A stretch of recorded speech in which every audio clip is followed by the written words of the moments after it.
Hello everyone, myself Manpreet and most welcome to your own channel Nursing Scoop.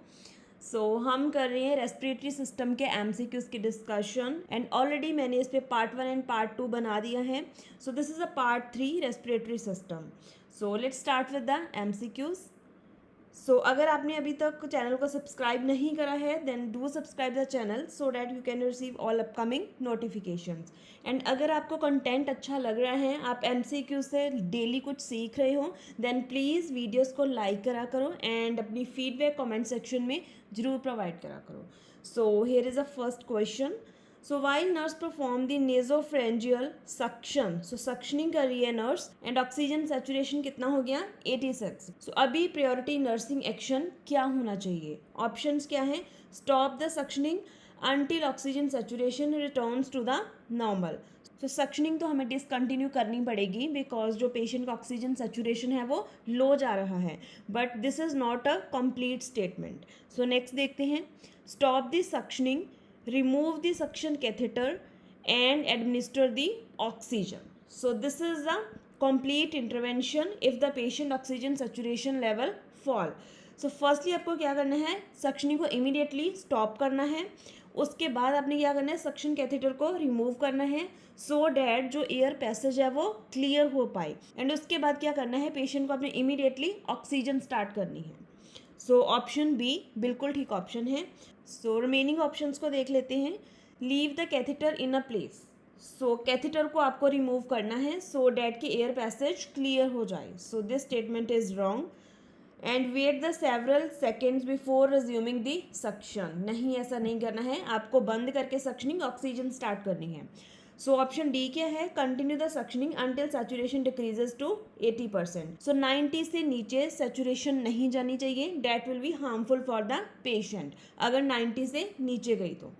इसका जो right option हो गया that is option B. The question number 2 is about postural drainage.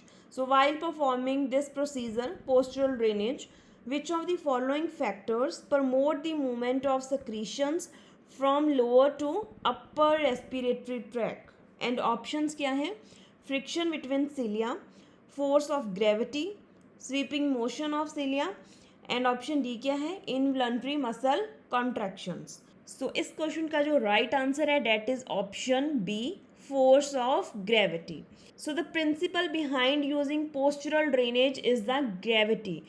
Gravity will help in moving the secretions from smaller to the larger airways. Otherwise जो friction हो रही है cilia में, जब movement हो रही है cilia की, that will not help in removing the secretions. Same like जो muscle contractions हो रही हैं उससे भी secretions remove नहीं होएंगी. What is the right option? Force of gravity will help in moving the secretions from smaller to the larger airway. इसके साथ ही हम देखते हैं next question. The nurse auscultate the breath sounds in a client. The nurse knows the incorrect method for auscultation is. इनमें से जो incorrect intervention है, method है, वो आपने फाइंड आउट करना है. Option A is using the diaphragm of the stethoscope. ऐसा ही करते हैं, बिल्कुल सही है. ऑप्शन बी क्या है, placing the diaphragm directly on a client skin. This is the right option. Option C क्या है, ask the client to breathe deeply and slowly through the mouth. This option is again right. Last option क्या है, ask the client to lie flat in a bed. This option is wrong.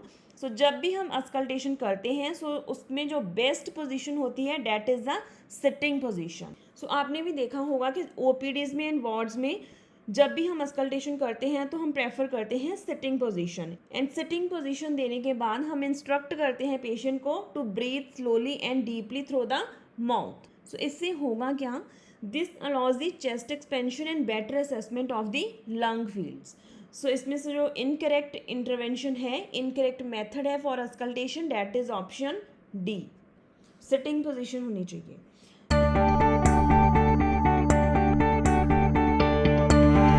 Next question is about asthma.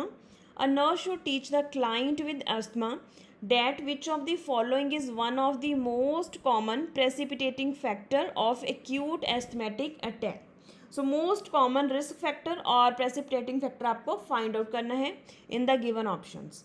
Option A क्या है, occupational exposure to toxins.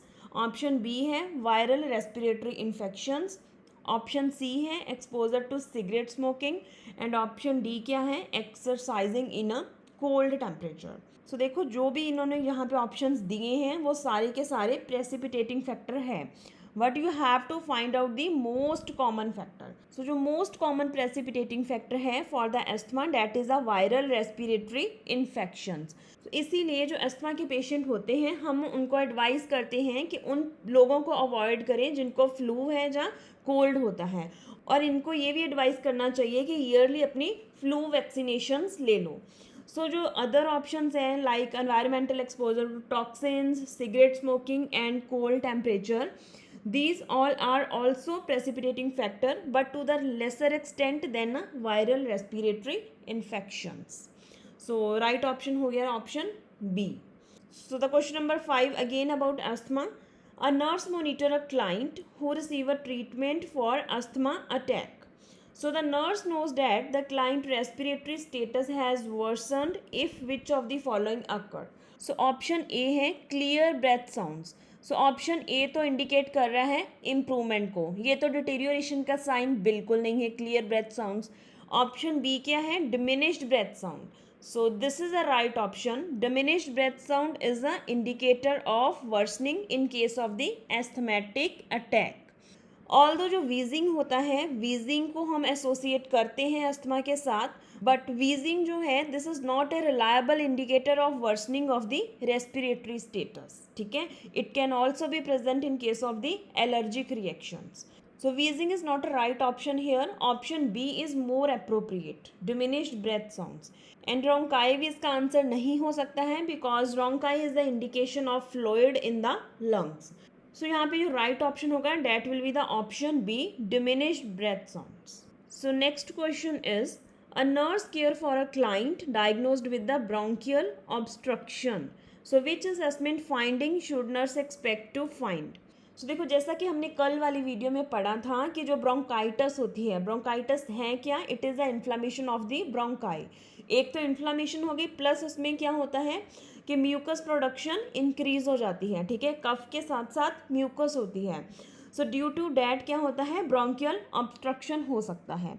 सो जैसा कि यहाँ पे option A है productive cough, so bronchitis and bronchial obstruction में भी यही होता है due to the inflammation, due to the spasm of the bronchial tree and due to the mucus production, productive cough होगी। So this is a right option. So next क्या है normal breath sound, so breath sound normal नहीं होएगी, ठीक है, in case of bronchial obstruction. Rust coloured sputum, rust coloured sputum bronchial obstruction में नहीं होता है, this can be seen in case of the pneumococcal pneumonia. And option D क्या है decrease use of the accessory muscles, so in case of bronchial obstruction increase use of accessory muscle can be seen.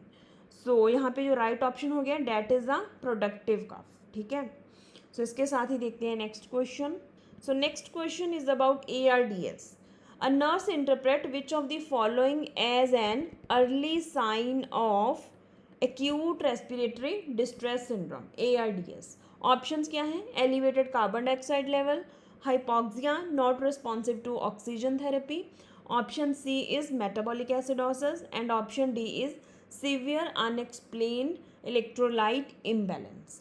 So ARDS में जो early sign होगा that is the hypoxia not responsive to the oxygen therapy. So despite of higher concentration of oxygen administration जो patient का oxygen saturation होगा वो fall करता जाएगा, so that is the early indication of ARDS. So जो other options है like elevated carbon dioxide level and metabolic acidosis, these are seen in later stages of the ARDS.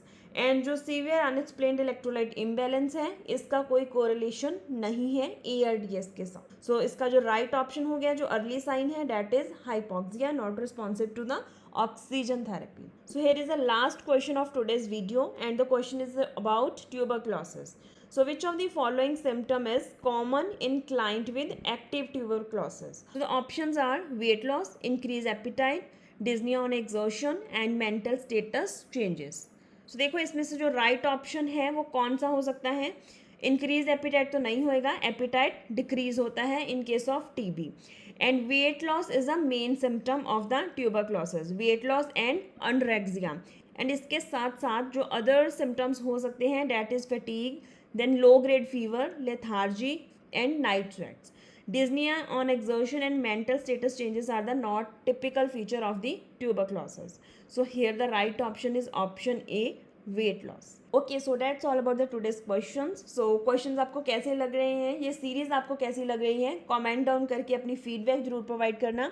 And अगर videos अच्छी लग रही हैं तो लाइक का button यहाँ पे प्रेस करके जाना एंड वीडियोस को ज़्यादा से ज़्यादा अपने फ्रेंड सर्कल में शेयर करो ताकि सबका बेनिफिट हो सके. सो इसके साथ ही वीडियो को यहाँ पे करते हैं एंड कल मिलेंगे रेस्पिरेटरी सिस्टम पार्ट 4 MCQs में.